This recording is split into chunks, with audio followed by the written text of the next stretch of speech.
Boa tarde a todos.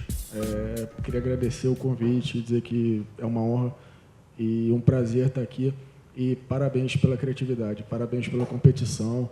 É incrível o que pode ser feito de boa qualidade, de excelente produção, enfim, em termos de curtíssima, né? Com os materiais que se usam hoje. Falar um pouco do que a SAB, do que a Secretaria de Audiovisual está planejando em termos de política pública. A secretária foi recém-nomeada, eu também recém-nomeado, estou no audiovisual há 2 meses. Me sinto privilegiado de estar participando de políticas públicas do audiovisual nesse momento.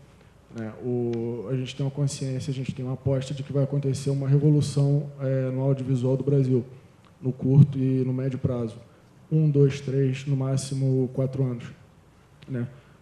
Agora, recentemente, a gente teve a aprovação do PLC 116, acho que é um marco na história do audiovisual nacional, na medida que vai abrir uma janela para exibição de curtas e médias em televisão, de produção independente.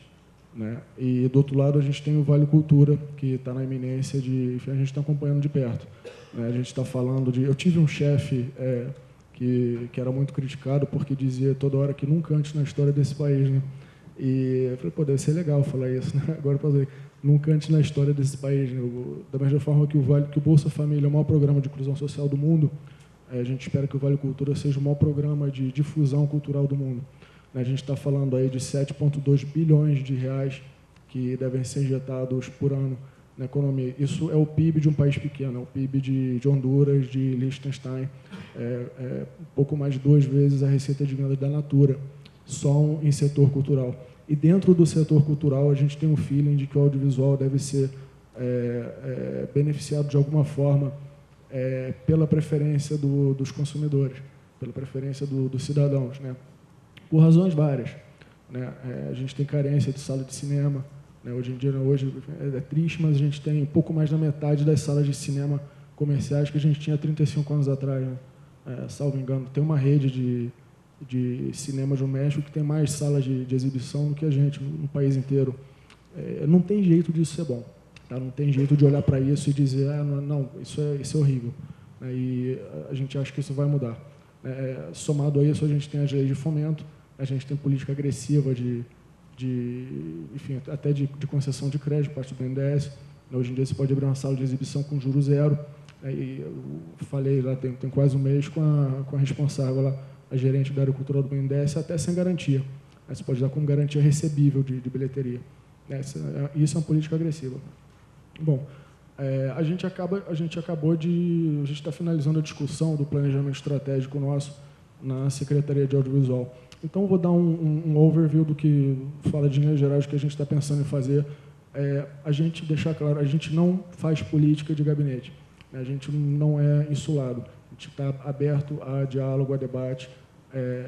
O que a gente quer fazer não está gravado em pedra, não é sacrossanto. São linhas gerais. A gente está aberto ao diálogo. Um dos planos, a menina dos olhos da secretária, é fazer uma escola de animação, em princípio aqui em São Paulo mesmo, na Cinemateca. A gente já está mais ou menos avançado o planejamento em relação a isso, E pelo que a gente ouve de demanda do setor, é uma área que carece um pouquinho de formação de alto nível. A gente está tendo contato com os professores e deve acontecer. Outra notícia boa e fresca, ontem eu conversei com a coordenadora da CAPES de intercâmbio. A gente vai lançar um programa de bolsa de estudo para fazer mestrado fora em cinema, para pós-graduação fora, em vários países. E a gente vai falar com a Fulbright, com o British Council, com outros órgãos, enfim, definir parâmetros de escola. Essas bolsas têm a vantagem que a pessoa volta ao Brasil. Ela estuda lá por 1, 2 anos e tem que ficar aqui no Brasil durante esse tempo. Faz o que quiser, dá aula, toca a vida, abre uma empresa, não sei, mas é uma contrapartida para a sociedade. Outro projeto nosso, a gente quer mapear e divulgar tudo que está em domínio público de audiovisual no Brasil. O conteúdo audiovisual ele entra em domínio público a partir de 70 anos, contado de 1º de janeiro do ano subsequente à publicação. Então, salvo engano, de 41 para trás, além de cinema mudo. A gente vai levantar o acervo, ver o que a gente tem hoje, tanto no CTAV como na Cinemateca, e disponibilizar. Né, além da parte lúdica, de disso estar acessível, isso também é uma fonte de criação para vocês. Vocês podem usar, fazer animação, aproveitar o roteiro, bom, enfim, a imaginação acho que é o limite. Outro ponto também é, com certeza, para fazer política pública, a gente tem que ter dados. Né? Como um médico que vai dar um diagnóstico, tem que fazer algum tipo de exame primeiro para o diagnóstico ser bem feito.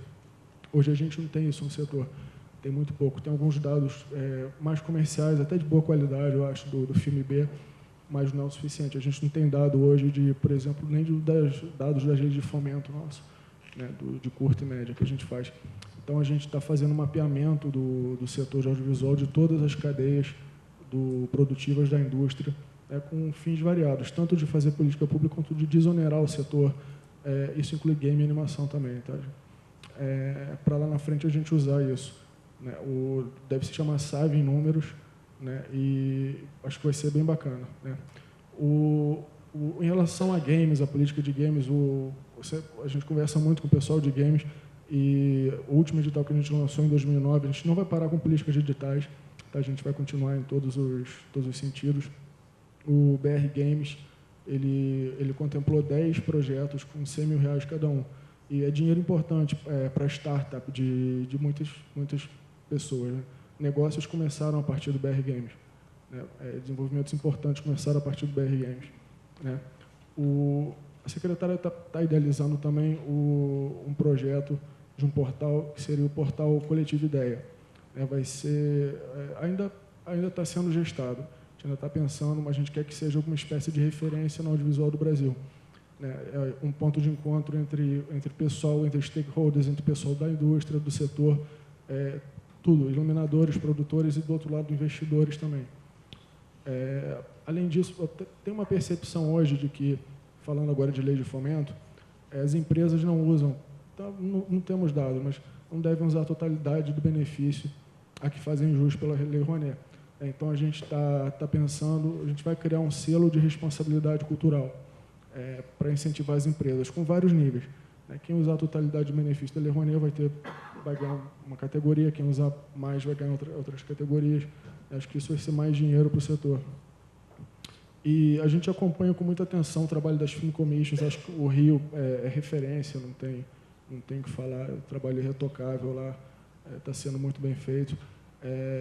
Esse ano não, mas a partir do ano que vem a gente quer começar a conversar com as Film Commissions estaduais para fazer um workshop, para, enfim, ver o que a gente pode ganhar de sinergia aí, tanto entre os estados quanto o governo federal ajudando. Né? Acho que o que a gente puder fazer no sentido de trazer filmagens para o Brasil é muito positivo. Né? Esse pessoal que vem de fora filma, contribui leva a imagem do Brasil lá para fora, leva a imagem da cidade lá para fora, onde fizeram as filmagens.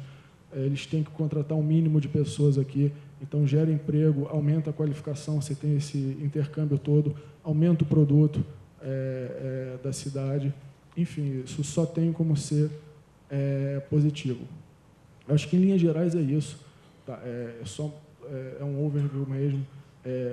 Queria dizer que a gente está de portas abertas, minhas portas estão sempre abertas, as portas da secretária também. Tá? Como eu falei, a gente não faz política de gabinete. Eu vim aqui muito para aprender, muito para ouvir também, para saber a demanda de vocês, para saber o que vocês acham, a percepção de vocês também. Muito obrigado. Obrigada, Bruno.